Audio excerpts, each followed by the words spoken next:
everybody, this is John, and welcome to my YouTube channel, Retire Well. Hey, I've been doing a 401k series lately. We're talking about the different options that you have with your 401k plan once you leave a company, and just kind of focusing on each one of those decisions. Today I want to focus on the topic of staying in the plan. So number one, I just want to remind you I'm not a tax advisor, I'm a financial planner. I would strongly encourage you to consult with a tax advisor before you pull the trigger on any of these decisions that we're talking about in this series. Don't forget, if you like the content on my channel, please subscribe. You'll be notified of any new videos. And also, please hit the like button. It really helps me out. So the first thing, I think it's good to recap what are those choices with your 401k plan once you leave a company. Number one, you could cash out the 401k plan. May or may not be the best decision for you. Number two, you could do nothing. You could stay in the plan. Number three, you could, if you're going to work for another employer, you could roll to the new employer's 401k plan in a lot of cases. And number four, you could roll it over to an IRA account. So this video, again, we're going to talk about that decision of staying in the plan. What are the pros and cons of doing that? In my career, I've done thousands and thousands of meetings on this particular topic. And so it may not be an exhaustive pros and cons list, but I just wanted to give you, hey, here's my thoughts on pros and cons of staying in the 401k plan. So number one of the pros would be I don't have to do anything. So everybody likes to not have to take any action on a decision. So usually when you leave a company, you can just leave the money in the 401k plan. So you don't have to call anybody, you don't have to elect anything, you just leave it in the plan. There's some exceptions to that. There's a thing called the de minimis rule. If you have like less than $5,000, they may contact you and say, hey, you need to do something within a certain period of time with this money. But most cases, it's usually around $5,000. In most cases, you can leave it in the 401k plan if you want to. Another pro to staying in the plan would be, what if I have a loan outstanding? So if you recall, if you have a loan outstanding, the way you make those payments, the way you pay that money back to yourself is through payroll deductions. So if you're not an active employee any longer, how are you going to pay that back?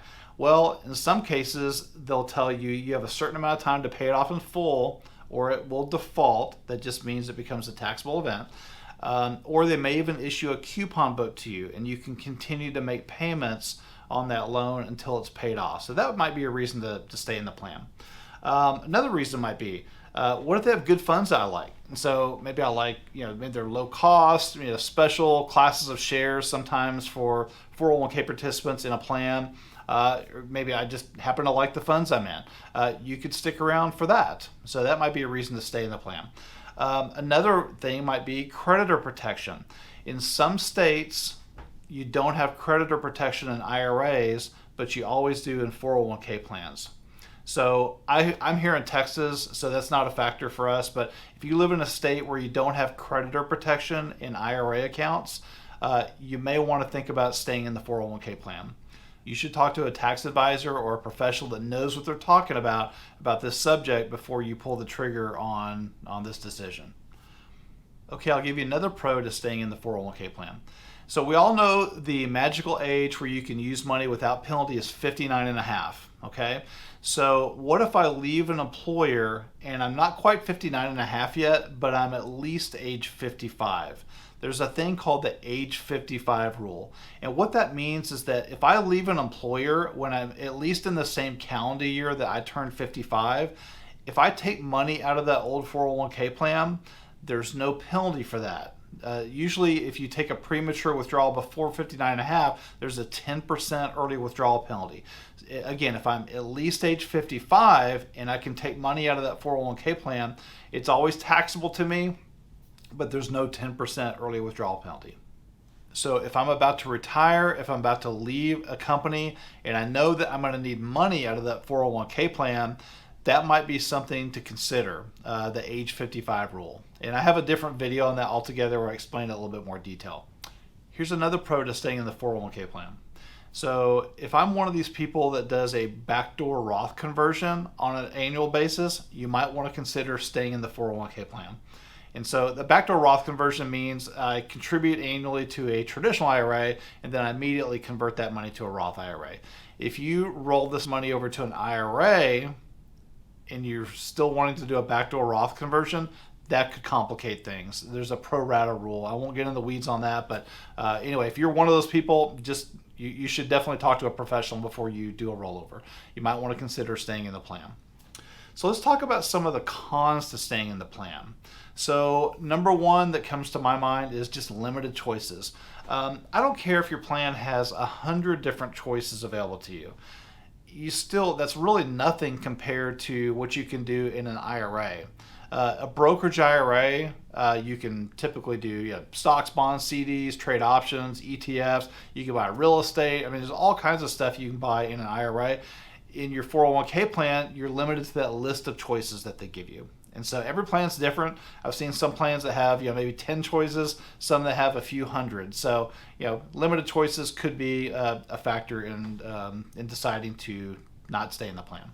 Another con might just be limited resources. Hey, I really don't have anybody I can talk to. I really don't have any person I can call to talk about my options, maybe help with some planning, things like that. Not every 401k plan offers resources like that, so that may be limited, where it may be an option in some other vehicle. Another con might be, what if the 401k plan changes providers? So let's say they use XYZ company and they, for the 401k administration, and then they decide that they want to move to ABC company for administration.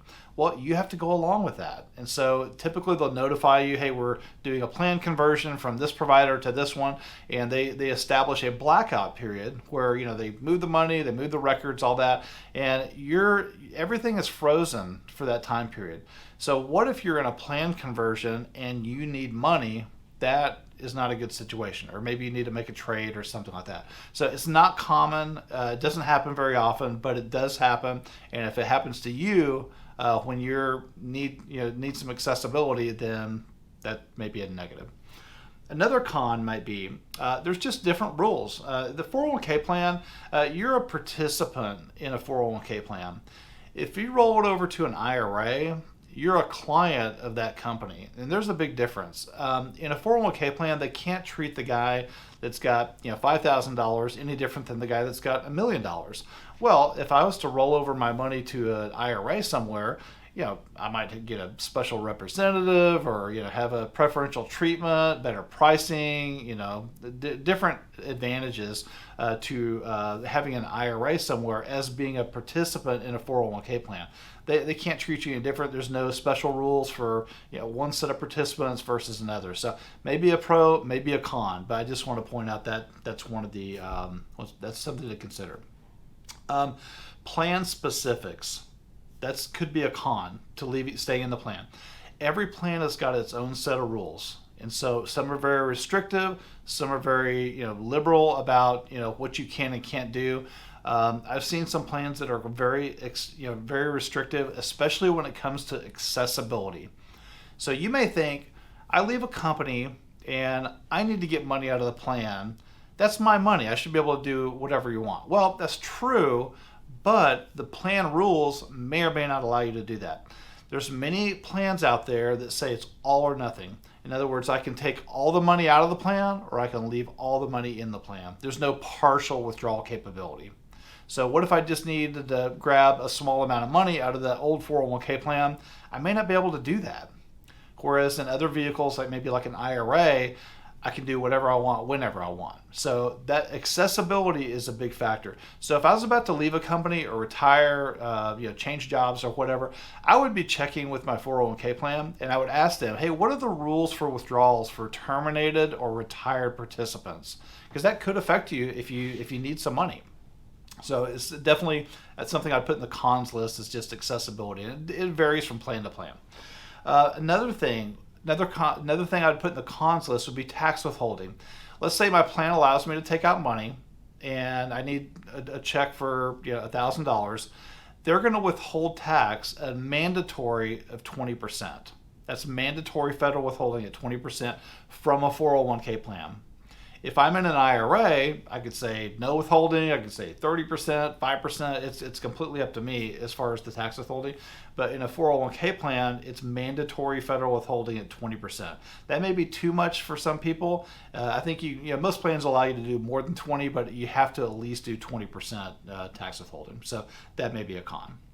Like I said earlier, you should consult with a tax advisor before you pull the trigger on a decision like this. Absolutely try to talk to somebody that knows what they're talking about, has consulted with participants in 401k plans in the past, and can help you make a good decision. Because once you do this, it's irreversible. You just can't, if you cash it out, you roll it to an IRA, roll to a new employer's 401k plan, you can't undo that. It's an irreversible decision.